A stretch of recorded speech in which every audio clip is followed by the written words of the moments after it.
How to download Facebook Lite. Hey everyone, welcome back to the channel.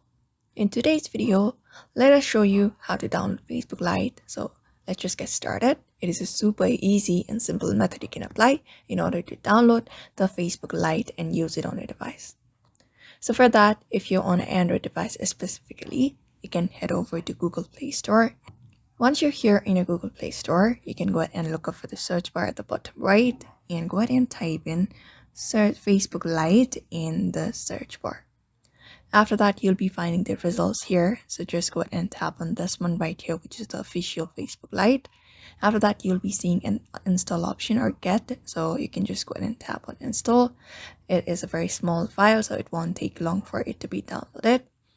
You can just wait for that, and after the installation is complete, you can go ahead and tap on the open to launch your Facebook Lite and just log in with your usual Facebook account.